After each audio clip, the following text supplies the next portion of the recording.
काम करते हैं और ये वो आदमी है जिसकी आंखों से आंसू निकलते हैं किसी की पीड़ा देख के। सोशल मीडिया पे, यूट्यूब पे चैनल तो बहुत से बने, इनका चैनल बना राज न्यूज खंडेला।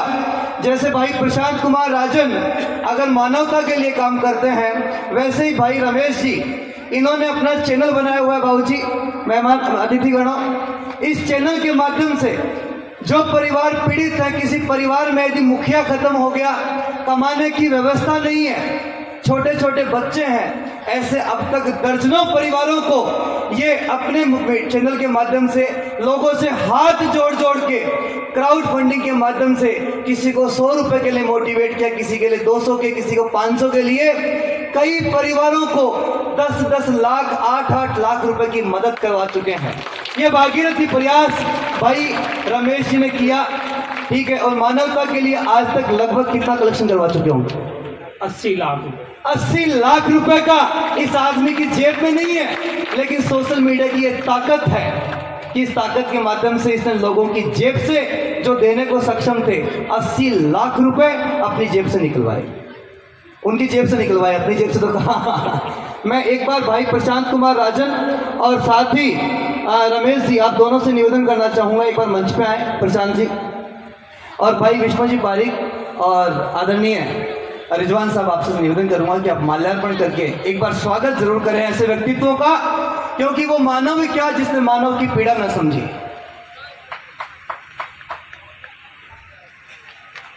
भाई किसी को गीता में राम ना मिले, किसी को कुरान में खुदा न मिले, लेकिन वो इंसान क्या जिसको इंसान में इंसान ना मिला हो। ऐसे दो व्यक्तित्व हमारे बीच, हमारे दो छोटे भाई यहाँ पे हैं। आप ऐसे ही समाज सेवा में अग्रसर रहते रहें, आपका हार्दिक अभिनंदन है। मैं आपसे निवेदन करूंगा, जब खड़े हो चुके हैं आप, तो ये इनाम भी वितरित कर दीजिए। किताब पढ़ने में जरूर निकालें। मेरा विष्णु जी से ही आग्रह है, विष्णु जी आप यहाँ पर कोई लाइब्रेरी कायम कीजिए, आप मेरे पास आइए, जितनी हो सकेगी मैं आपको निःशुल्क किताबें दूंगा, जितनी हो सकेगी मैं आपको 50% की किताब दूंगा, लेकिन बच्चों को आप मोटिवेट कीजिए। मेरे तहसीलदार है जिंदगी से जो संघर्ष सीखे, तो मैं भाभी जी से सीखना चाहता हूँ। बहुत अच्छा हूँ, बताना नहीं चाहूंगा कि पति की बीमारी से लड़ते हुए भाभी जी। मैं सभी से निवेदन करूंगा कि विष्णु जी भाई साहब का उद्बोधन, प्रखर उद्बोधन आप यहाँ सुने। इनकी वाणी की गरिमा क्या बताऊं कि कहने को शब्द नहीं है, ठीक है। लेकिन इन्होंने एक चीज सिखाई थी हमें कि जो आनंद अपनी छोटी पहचान बनाने में है, वो किसी बड़े की परछाई बनने में नहीं है। सब लोग स्थापित होकर के बैठ जाएंगे। और एक चीज और मैं आपको बता दूं, पहले तो एक बच्चा हर दिन मंदिर में जाता और मंदिर में जाकर के जो मंदिर की प्रतिमा थी उसके कान में कुछ बोल करके आ जाता। पुजारी जी की बड़ी टेंशन हो जाती, क्योंकि हम लोगों के क्या, कोई दूसरे व्यक्ति कोई काम करता है वो हमारे समझ नहीं आता, तो हमारे फिर घोड़े दौड़ने लगते हैं दिमाग के। हमें लगता पता नहीं क्या कर रहा है, कैसे कर रहा है। तो पुजारी जी की चिंता हो गई कि बच्चा बात क्या कह के आता है, भगवान से क्या बात करके आता है। एक दिन पुजारी जी से रहा नहीं गया, जैसे वो बच्चा बाहर निकलने को हुआ, तुरंत पुजारी जी ने उस बच्चे को पकड़ लिया और उससे कहा कि बेटा तू बता क्या बात करके आता है, भगवान के कान में क्या कह करके आता है। बच्चे ने कहा पुजारी जी मुझे कुछ ज्यादा आता नहीं है, मुझे अब तक स्कूल में ABCD सिखाई गई है, तो मैं भगवान के कान में जाकर के ABCD बोलता हूं और मुझे ऐसा लगता है कि भगवान मेरे से ज्यादा पढ़े लिखे, इसलिए वो एक अच्छी सी प्रार्थना अपने आप बना लेंगे, मैं सिर्फ इतना ही भगवान के कान में बोल करके आता हूं। और ये भूमिका मेरी रहने वाली है कि मैं यहां से कुछ शब्द बोलूंगा, आप उसका जो ठीक ठाक भाव आपको लगता है वो निकाल लीजिएगा। क्योंकि जो लोग मंच पर बैठे हैं, जिनका परिचय हम सब ने इतनी देर से सुना है, हम सब पद्मश्री जगदीश जी पारिक के सानिध्य में आज ये बैठे हैं, और ये सौभाग्य है या बैठे हुए जो बच्चे हैं उनके लिए एक बहुत बड़ी मिसाल है जगदीश जी। ये जो रिजवान साहब बैठे हैं, लेखक हैं, बड़ा मुश्किल होता है लिखना। ऐसा कहते हैं कि जब आपकी आत्मा के अंदर दर्द पिघलने लगे तो वो शब्दों के रूप लेकर के और किसी कवि के रूप में, किसी लेखक के रूप में हम सबके सम्मुख आता है। आपसे पहली बार मिलने का सौभाग्य मिला है, मैं आपको प्रणाम करता हूं, बहुत बहुत स्वागत आपका, बहुत बहुत अभिनंदन है। उनके दाहिनी ओर नंदलाल जी बैठे हैं। नंदलाल जी उम्र में मेरे से बहुत बड़े हैं, पर मेरे गुरु भाई हैं। आपके और मेरे गुरु एक ही हैं, पंडित श्री राम शर्मा आचार्य जी। तो मैं अपने गुरु भाई को भी और एक वरिष्ठ व्यक्ति को भी सादर प्रणाम निवेदित करता हूं।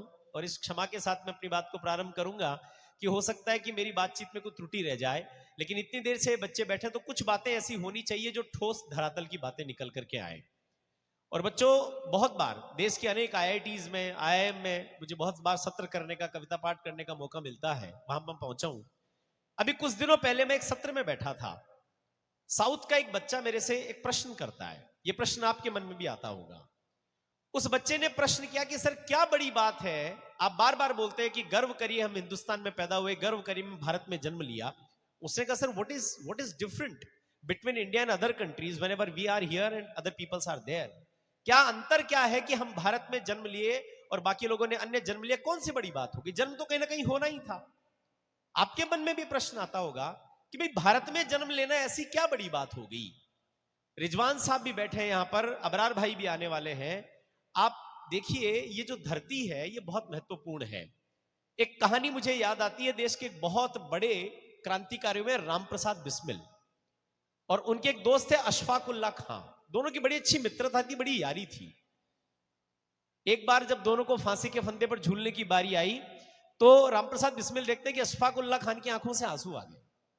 उनको लगा कि सुबह मिलने वाली फांसी है, तो शायद उसके डर के मारे या किसी और कारण से अशफाक की आंखों में आंसू है। दो बहुत अच्छे मित्र थे, तो उन्होंने कहा कि पठान डर लग रहा है क्या, सुबह फांसी होने वाली है, आंख में आंसू कैसे हैं? तो अशफाक उल्लाह खान ने कहा कि पंडित जी, आपकी जो प्रथा है, आपकी जो व्यवस्था है, उसमें पुनर्जन्म की व्यवस्था है। हो सकता है कि धरती माँ के लिए आपको इस बार मरने का सौभाग्य मिल रहा है, अगली बार आप फिर जन्म लेकर के आ जाएंगे, लेकिन मेरे इस्लाम में तो केवल एक ही बार जन्म की व्यवस्था है। और मेरी आंख में आंसू इसलिए है कि मैं इतनी छोटी उम्र में देश के लिए बहुत कुछ नहीं कर पाया, केवल फांसी के फंदे पर झूल पाया। इसको सुनकर के रामप्रसाद बिस्मिल की आंखों में आंसू आ जाते हैं। चूंकि बहुत अच्छे कवि थे, बहुत अच्छा लिखते थे, तो रामप्रसाद बिस्मिल ने अपनी मां के लिए एक कविता लिखी। जो माएं बैठी हैं, जो बच्चे बैठे हैं, उन्होंने अपनी मां के लिए एक कविता लिखी। और आप याद रखिएगा कि दो लोगों से माओं को बड़ी दिक्कत होती है, एक तो क्रांतिकारी और एक संत। दोनों को जन्म तो मां की कोख से लेना होता है, लेकिन वो अपनी मां के लिए बहुत कुछ कर नहीं पाते। मैं शेखावाटी नहीं, पूरे भारत के बहुत सारे संतों के कार्यक्रमों में होता हूं और बहुत आशीर्वाद मुझे मिलता है।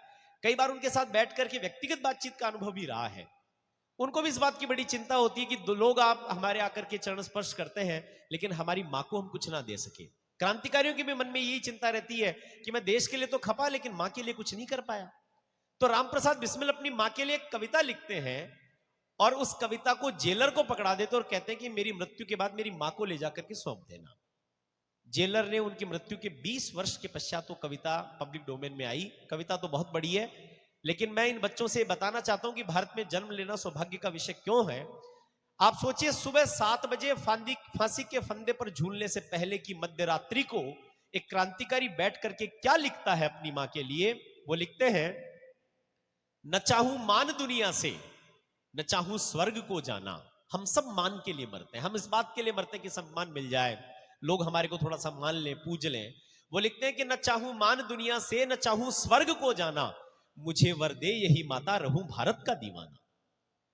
अगली पंक्ति पर आपकी और तालियां खुलेंगी। उन्होंने लिखा कि न चाहूं मान दुनिया से, न चाहूं स्वर्ग को जाना, मुझे वर दे यही माता, रहूं भारत का दीवाना, करूं मैं देश की सेवा।